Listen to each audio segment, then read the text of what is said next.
Hello friends, আরেকটি নতুন ভিডিওতে তোমাদের সবাইকে স্বাগতম। আজকে আমরা কিছু ট্রান্সফার আপডেটস এবং অন্যান্য ফুটবল আপডেটস নিয়ে আলোচনা করব, তাই ভিডিওটি স্কিপ না করে শেষ পর্যন্ত দেখতে থাকো।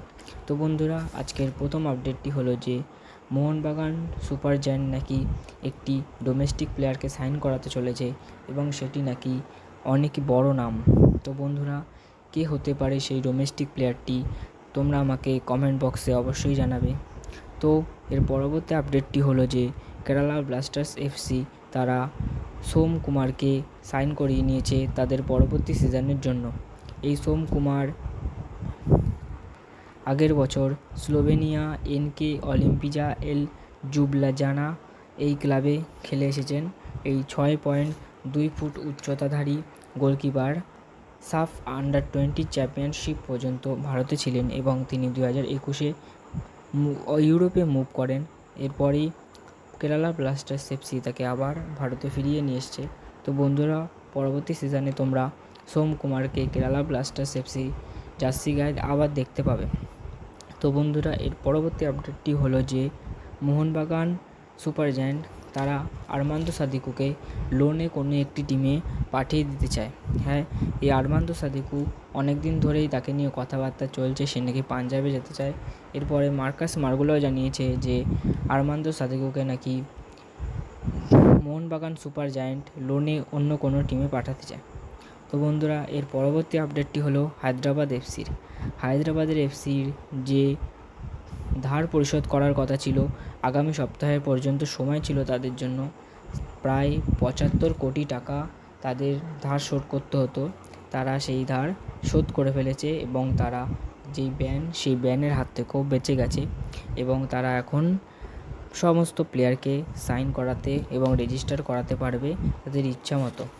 তো বন্ধুরা, এর পরবর্তী আপডেটটি হলো যে আপুইয়াকে নিয়ে বাজারে যে রিউমার্স ভেসে বেড়াচ্ছে সেগুলি বেশিরভাগই ফেক, কারণ মার্কাস মার্গুলোও জানিয়েছে যে আপুইয়াকে 3+1 ইয়ারে যে ইস্টবেঙ্গলে সাইনের কথাটা হচ্ছে সেটি পুরোপুরি ফেক এবং এরকম কোনো কথা হয়নি।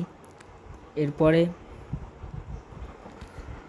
আপডেটটি হলো যে মোহনবাগান সুপার জায়ান্ট তাদের এই বছরের নতুন সন্ধান অভিষেক সূর্যবংশীকে 2027 পর্যন্ত নিজেদের টিমে রেখে দিতে চলেছেন।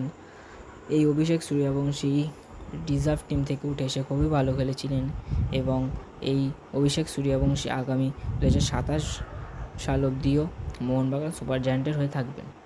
এর পরবর্তী আপডেটটি হলো যে চেন্নাইন এফসি কনফার্ম করেছে যে কিয়ান নাসিরিও তাদের দলে 2027 অবধি কন্ট্রাক্টেড হয়ে গেছে। তো তোমরা এখন কিয়ান নাসিরিকে চেন্নাইন এফসি দলে জার্সি গায়ে খেলতে দেখবে। এর পরবর্তী আপডেটটি হলো যে ইন্ডিয়ান টিম অর্থাৎ AIFF তারা সিদ্ধান্ত নিয়েছে যে তারা সোমবার সকালে অর্থাৎ আজকে সকালে একটি মিটিং বসাবে এবং সেই মিটিংয়ে ঠিক হবে যে ইন্ডিয়ার পরবর্তী হেড কোচ কী হবে। ইগর স্টিমাকের যুগ শেষ, তোমরা অনেকেই বুঝে গেছো হয়তো। ইগর স্টিমাক আর থাকছে না, তারা ঠিক করবে যে এর পরবর্তী হেড কোচ কে হবে। এর পরবর্তী আপডেটটি হলো, এটি তোমরা রিউমার হিসেবেই ধরতে পারো, কারণ এটি আমার মতে যে জোসে মলিনাকে মোহনবাগান সুপার জায়ান্ট সাইন করিয়েছে তাদের নেক্সট সিজনের কোচের পদের জন্য। সেই জোসে মলিনা তার পছন্দের একটি স্পেনের প্লেয়ারকে আনতে চলেছে। হ্যাঁ, আমার মতে স্পেনের একটি হলেও প্লেয়ার এই মোহনবাগান সুপার জায়ান্টে দেখা যাবে, কারণ তিনি অনেক বছরই স্পেনের জাতীয় দলের TD হিসেবে ছিলেন এবং তিনি স্পেনের অনেক প্লেয়ারকেই খুব ভালোভাবে চেনে। তাই আপনারা অবশ্যই মোহনবাগান সুপার জায়ান্টের হয়ে একটি স্প্যানিশ প্লেয়ারকে দেখলে অবাক হওয়ার কিছু নেই। তো বন্ধুরা, এই ছিল আজকের আপডেটগুলি। ভিডিওটিকে ভালো লাগলে একটি লাইক করে দিয়ে চ্যানেলটিকে অবশ্যই সাবস্ক্রাইব করে দেবেন এবং বেল নোটিফিকেশনটা অল করে রাখবেন। তো বাই, দেখা হবে আরেকটি নেক্সট ভিডিওতে।